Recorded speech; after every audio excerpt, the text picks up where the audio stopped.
This is the ENGWE Y600. It's a chunky, matte black scooter with bold red accents on the springs and brakes, a thick stem that feels overbuilt in a good way, and a wide deck that easily fits both feet side by side. The 10-inch fat tubeless tires fill the arches and give it a rugged stance, and the turn signals and bright headlight look more like something you'd see on a small moped than a basic commuter. I've used this exact scooter for 6 months, and I want to share what it's like to live with it day to day. No fluff. From my experience, the ride comfort is the headline. ENGWE calls it a triple suspension setup, and while the marketing language varies, what matters is how it feels. The front and rear shocks work with those big pneumatic tires. Pneumatic just means air-filled, to soak up cracked pavement, potholes, and even grass. I commute over rough city streets, and this scooter glides in a way that makes a lot of other models feel rattly. The heavy frame actually helps here. The weight keeps it planted and stable when you're cornering or riding fast. Key features that stood out for me are the 48-volt system with an 18Ah battery on my unit, a rear hub motor rated 500 watts with a peak around 830 watts, dual mechanical disc brakes, turn signals that are easy to see from behind, a very bright headlight, and a clear LCD that shows speed, battery, and mode. There are 4 speed modes, and switching is as simple as tapping the mode button next to the finger throttle. If you're new to scooters, torque is the pulling force you feel when you press the throttle, and the Y600 has a lot of it. Brakes are mechanical discs, cables, not hydraulic, and they're strong and consistent once you bed them in and adjust the calipers. The frame is aluminum alloy, and the whole thing feels premium for the price. It's also UL 2272 certified, which is a safety standard for electrical and fire hazards. Acceleration is brisk. In my opinion, the Y600 is built for city hills and quick starts at lights. On flat ground, I consistently see around 23 to 24 miles per hour with my 190-pound frame. The spec sheet says up to 28 miles per hour, but I haven't hit that, even after following the usual steps to unlock higher speed. I've also seen other owners report that some units ship software limited to lower speeds until you change settings, which explains the mixed numbers. If top speed is your absolute priority, keep that in mind. For hill climbing, it's solid. The scooter won't rocket up a steep grade, but it keeps moving with confidence where weaker motors bog down. Range is the part that needs real talk. The listing claims up to 43.5 miles. With the 18Ah battery, riding mostly in the fastest mode and not babying the throttle, I get between 21 and 27 miles on a full charge, depending on temperature and wind.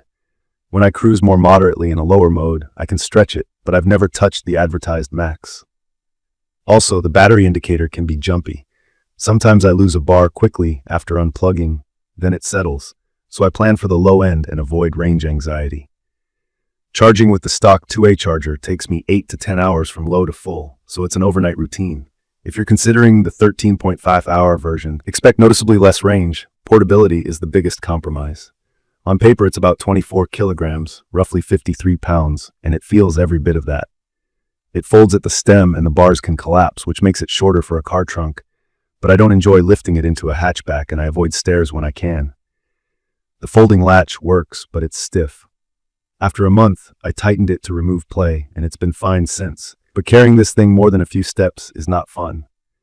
In my opinion, this is a scooter you roll from a ground floor garage or secure storage, not something you shoulder into an apartment or onto a train. Maintenance has been a mixed bag for me. The core structure is rock solid. Nothing creaks, the deck grip is durable, and the controls haven't loosened. The peripherals need attention. I got a flat rear tire in the first week from a nail. These are 80/65/6 tubeless tires, which can be harder to source than standard scooter sizes. I eventually found a matching tire and also used sealant to reduce the chance of future pinhole flats.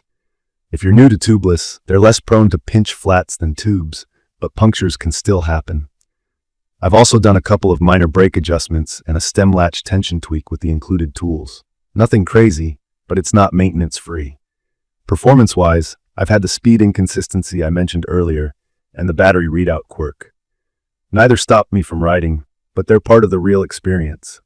Riding at night has been a pleasant surprise. The headlight is bright enough that I don't feel the need for an add-on, and the turn signals make a difference in traffic. The deck is wide, about 9 inches, so I can shift my stance easily, and the removable seat gives me the option to ride seated on longer trips. I personally prefer standing in busy areas for better control, but the seat is nice when I'm cruising on smooth, straight roads. From my experience, the Y600 is a powerhouse comfort scooter that trades travel flexibility for a planted, cushy ride. It's perfect for short to medium commutes over rough streets, where suspension and tire volume smooth out the bumps and the motor's torque helps clear hills and merges. If your routine includes carrying the scooter upstairs, jumping onto trains, or you need quick lunchtime charging, it's not a great match. If you have ground floor storage and an outlet, it shines. I'd recommend this for riders who prioritize comfort and stability over portability, who want real braking power and bright lighting, and who are okay planning their charging overnight. If you're eyeing this as your daily, think about your round-trip distance. With my riding style, 20 to 25 miles is the comfort zone with the 18Ah battery. If your commute edges past that without charging on the other end, I'd look at your route and pace carefully. In my opinion, ENGWE got the core ride quality right. The frame feels premium, the suspension and tires make rough roads feel tame, and the controls are simple for beginners. The trade-offs are real: weight, long charge time, and a practical range that sits below the headline number. I also wish the speed settings were more consistent out of the box and that tire replacements were easier to source. In conclusion, this scooter is a specialist. If your priority is a smooth, powerful ride and you don't need to carry the scooter around, it's a strong value. If portability and fast charging are must-haves, you'll be happier with a lighter, simpler model, even if the ride isn't as plush. I've kept mine because it fits my routes and it's comfortable and confidence-inspiring every time I roll out. Check the comments of this video for a link to see the current pricing of the ENGWE Y600.